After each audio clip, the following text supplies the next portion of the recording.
J'ai eu la chance de pouvoir passer 10 jours en Algérie à l'automne 2015 pour enseigner. J'ai pu circuler dans plusieurs villes de ce pays passionnant et y rencontrer de nombreux acteurs. Donc je voulais aujourd'hui vous raconter ce que j'ai un peu compris de ce pays. Il ne s'agit pas ici de tenter d'être exhaustif, ni de parler à nouveau du passé colonial de la France ou du riche passé algérien en général. Non, il s'agit de parler du présent et de se poser quelques questions sur l'avenir de l'Algérie. L'Algérie est en Afrique du Nord.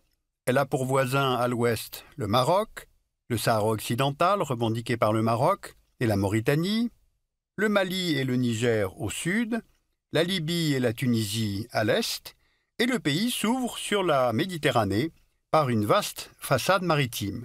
C'est dire son importance stratégique.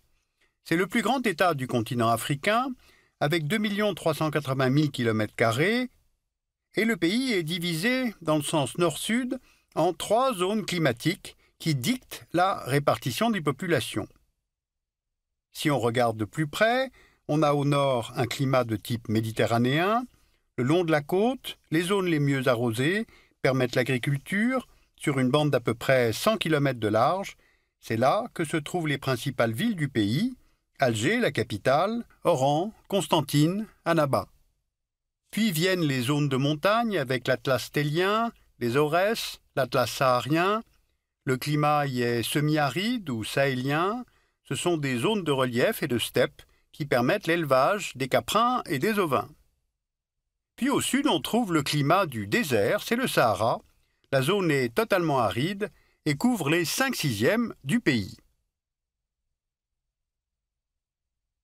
Le pays compte presque 40 millions d'habitants en 2015, et si on regarde la carte de densité de population, on voit que la très grande majorité des Algériens, plus de 80%, vit au nord, surtout sur les côtes, dans les grandes villes, en climat moins aride.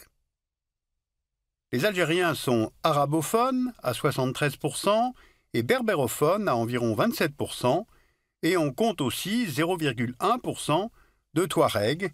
Et enfin, la quasi-totalité de la population est musulmane, comme l'indique symboliquement le drapeau du pays. Bien, alors voyons maintenant comment se porte l'économie algérienne. L'Algérie, c'est un pays agricole, mais on pourrait presque dire était un pays agricole. Car aujourd'hui, la part de l'agriculture dans la formation du PIB est de 10% et le secteur emploie 11% de la population. Le pays produit principalement des céréales, agrumes, oliviers, culture de la vigne, élevage de bétail. L'essentiel du PIB est dû au secteur secondaire, c'est-à-dire l'industrie, qui représente 47% du PIB et 26% de la population active. Et puis enfin, il y a le secteur tertiaire qui contribue à 43% du PIB et emploie maintenant 63% des actifs. Le PIB algérien dépend donc fortement du secteur secondaire, car l'Algérie dispose d'un sous-sol très riche. Du phosphate près de la frontière tunisienne, du minerai de fer le long de la frontière marocaine et sur la côte, dans le massif montagneux du Hogar des mines d'or, de diamants, d'uranium, d'étain. On trouve aussi du zinc, du plomb, du charbon, mais je voudrais me concentrer surtout sur les hydrocarbures. Voici les principaux gisements.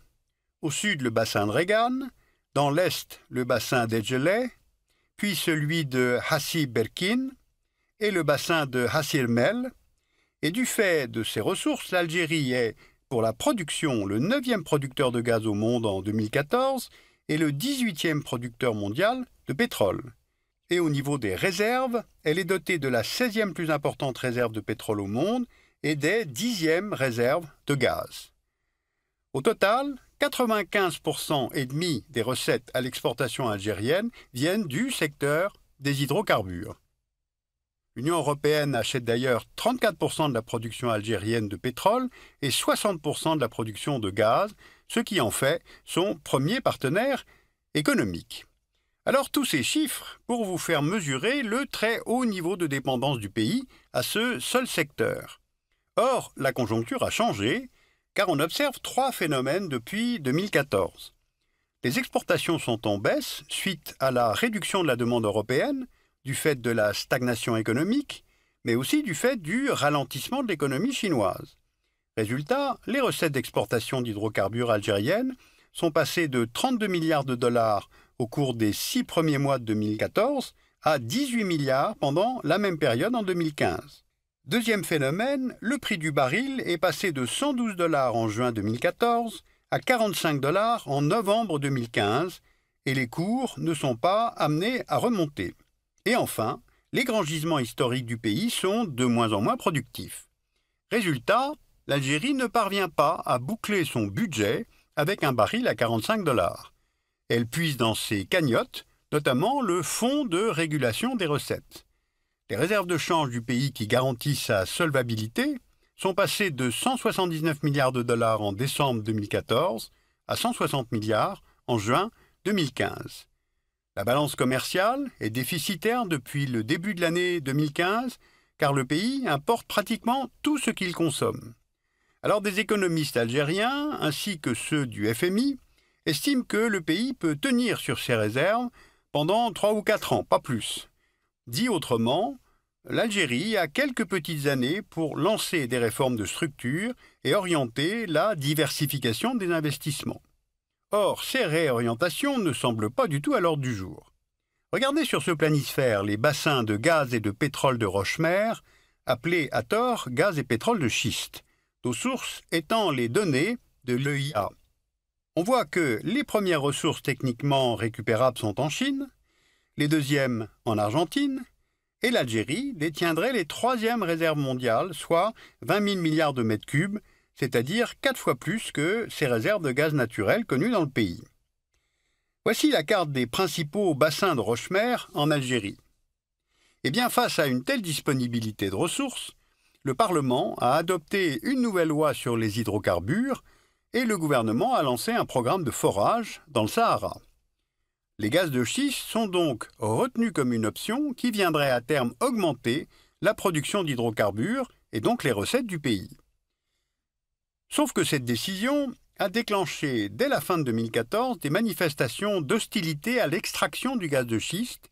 Elles se sont multipliées, notamment dans la ville d'Insalah, que l'on voit ici sur la carte. La décision de forer a été prise sans concertation avec les populations vivant sur ou à proximité des gisements. Or, il convient ici de faire maintenant plusieurs rapprochements. L'Algérie est un pays en pénurie hydrique, c'est-à-dire que l'eau disponible dans ce pays est peu abondante. On peut le voir sur cette carte du World Resource Institute qui montre les risques sur la disponibilité de l'eau, d'un risque faible à un risque extrême. Or, une grande partie du territoire algérien est en risque extrême. Selon l'ONU, le seuil de pénurie est de 1000 m3 par habitant par an en moyenne. Or, la moyenne pour l'Algérie est de 600 m3 par an par personne. Maintenant, regardez ce schéma. La principale technologie utilisée à ce jour pour accéder au Rochemer est la fragmentation hydraulique, qui requiert une énorme quantité d'eau à injecter sous pression avec des adjuvants afin de faire éclater la roche. Et cela entraîne des risques de pollution des nappes phréatiques du fait de ces adjuvants indispensables à la fragmentation. Mais en 2015, face à ces questions techniques et face à ces contestations, les autorités réaffirment avant tout les intérêts de l'État. Or, faut-il vraiment laisser se développer un tel projet sans écouter les mouvements de contestation? Car si on regarde une carte régionale, on voit que depuis quelques années, presque tous les États voisins de l'Algérie sont devenus instables.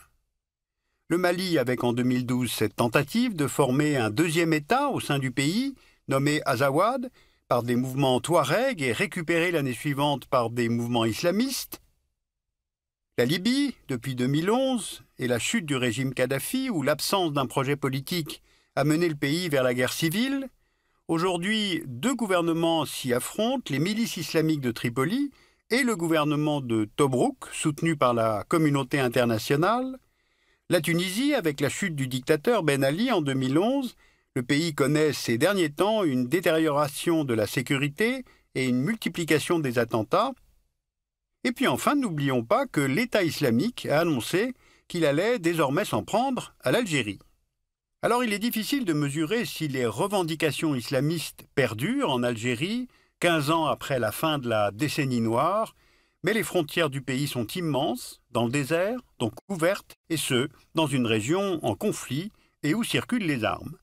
La prise d'otage en janvier 2013 dans le complexe pétrolier de In Amenas rappelle la porosité du Grand Sud algérien. Cette prise d'otage, revendiquée par le terroriste Mokhtar Belmokhtar, a entraîné la mort de 38 civils, algériens et étrangers, travaillant dans le complexe pétrolier, et la mort aussi des 29 terroristes. Alors on mesure bien par ces cas de figure toutes les fragilités, donc il y a des choix à faire. Dans un environnement géopolitiquement instable, l'Algérie peut-elle maintenir encore sa doctrine de non-intervention sur les théâtres extérieurs? Deuxièmement, est-ce bien le moment de s'engager dans l'exploitation des gaz de schiste, alors que le monde entier s'oriente progressivement vers des énergies post-carbone? Enfin, l'Algérie est un pays magnifique, un pays riche, mais son économie n'est pas saine. Forte dépendance aux hydrocarbures, on l'a vu, dépendance aux importations alimentaires, chômage massif chez les jeunes, une grosse partie de l'économie est informelle, donc on peut se demander pour qui l'Algérie est riche et pleine d'avenir. Vous pouvez aller voir l'exposition Made in Algeria, généalogie d'un territoire. Elle se tient à Marseille, au MUSEM, jusqu'en mai 2016.